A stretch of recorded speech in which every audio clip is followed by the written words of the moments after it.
ग्वालियर में आयोजित भारतीय जनता पार्टी की प्रदेश कार्य समिति बैठक के पहले सत्र की जानकारी देते हुए भाजपा नेता भगवान दास सवनानी ने बताया कि बैठक में तय किया गया है कि भारतीय जनता पार्टी की मजबूती के लिए 15 अगस्त को प्रधानमंत्री जी ने लाल किले की प्राचीर से देश को कमजोर करने वाली परिवारवाद, भ्रष्टाचार और तुष्टीकरण किस तरह देश को कमजोर कर रहा है, इस बारे में संबोधन किया था। कार्यकर्ताओं को आह्वान किया गया है, इसके विरुद्ध हमको खड़ा होना है और इनके संकल्पों के साथ मध्य प्रदेश पूरी शक्ति के साथ आगे बढ़ेगा। मध्य प्रदेश जनता की आकांक्षाओं को पूरा करें। जनता का आशीर्वाद भारतीय जनता पार्टी को 2023 के विधानसभा चुनाव में मिलेगा और 150 से अधिक सीट जीतकर हम पुनः जनता की ओर अधिक सेवा कर सकेंगे। माननीय भूपेंद्र यादव की बात हुई है। साथ ही प्राकृतिक आपदाओं सहित संघ के वरिष्ठ प्रचारक मदन दास देवी जी, भारतीय जनता पार्टी के अन्य कार्यकर्ता जो काल कवलित हुए हैं, दिवंगत आत्माओं के प्रति भी श्रद्धांजलि अर्पित की गई। आगे के सत्र लगातार चलेंगे। अभी संभाग से हमारी बैठकें होने वाली हैं। जो कार्यक्रम तय हुए हैं उनको नीचे जमीनी स्तर पर उतारना है। अमित शाह जी, मुख्यमंत्री शिवराज सिंह चौहान, प्रदेश सत्र बी डी शर्मा जब दूसरे सत्र में दोपहर 3 बजे सम्मिलित होंगे तो आगे के विषय पर चर्चा करेंगे। अभी राजनीतिक प्रस्ताव वहां पर रखा जा रहा है। प्रस्ताव की जानकारी भी हमारे अन्य पदाधिकारी आपके समक्ष प्रस्ताव के पूर्ण होने के बाद लाएंगे। ग्वालियर के अटल बिहारी वाजपेयी सभागार में, युवाजी यूनिवर्सिटी के सभागार में भारतीय जनता पार्टी की वृहद प्रदेश कार्य समिति की बैठक यहां आज आरंभ हुई है। इस बैठक में भारतीय जनता पार्टी के सभी शीर्ष नेता आज उपस्थित हैं। आज की बैठक में जहां हमारे संगठन के राष्ट्रीय पदाधिकारी, सरकार के हमारे केंद्रीय मंत्री, राष्ट्रीय पदाधिकारी, प्रदेश के हमारे पदाधिकारी, प्रदेश सरकार के मंत्री, सभी जिलों के अध्यक्ष, जिला प्रभारी, जिले के हमारे संयोजक, निगम मंडलों के अध्यक्ष, प्रदेश कार्य समिति पूर्ण, सभी मिलाकर के 1700 से ज़्यादा की हमारी उपस्थिति में आज ये बैठक आरंभ हुई है। बैठक का उद्घाटन भारतीय जनता पार्टी हमारे केंद्र के द्वारा माननीय राष्ट्रीय अध्यक्ष जी द्वारा मध्य प्रदेश के चुनाव की दृष्टि से प्रभारी बनाए गए केंद्रीय वन पर्यावरण मंत्री आदरणीय भूपेंद्र सिंह यादव जी ने उसका उद्घाटन किया और इसकी प्रस्तावना ग्वालियर के ही हमारे जन के नेता, भारतीय जनता पार्टी के वरिष्ठ नेता, कृषि और किसान कल्याण मंत्रालय के केंद्रीय मंत्री आदरणीय नरेंद्र सिंह जी तोमर भाई साहब ने इसकी प्रस्तावना रखी, जहां माननीय नरेंद्र सिंह जी भाई साहब ने इसको ग्वालियर नगर अर्थात पंडित दीनदयाल उपाध्याय जी ने जहां एकात्म मानववाद का प्रारूप प्रस्तुत किया,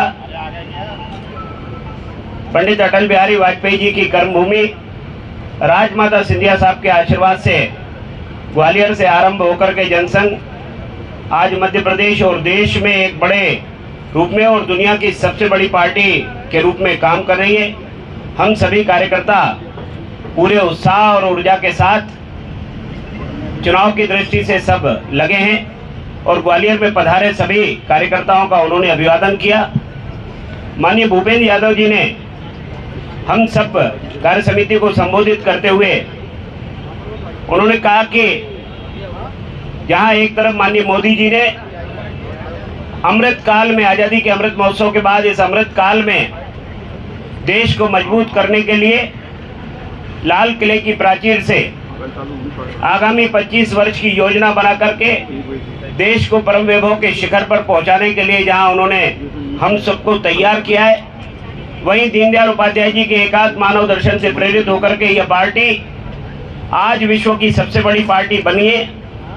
भारत की राजनीति में पिछले 25 साल विकल्प के रूप में आए हैं। 25 साल बाद एक पूर्ण बहुमत की केंद्र में सरकार है, राज्यों में भारतीय जनता पार्टी की सरकार है और निरंतर देश को आगे ले जाने के लिए माननीय मोदी जी लगातार प्रयास कर रहे हैं। वहीं कांग्रेस सहित विपक्षी दल नकारात्मक राजनीति कर रहे हैं। माननीय प्रधानमंत्री जी के मन में मध्य प्रदेश है और माननीय प्रधानमंत्री जी ने जैसे मध्य प्रदेश को शांति और उन्नति के रूप में आगे बढ़ाने का डबल इंजन की सरकार के रूप में आगे बढ़ाया है।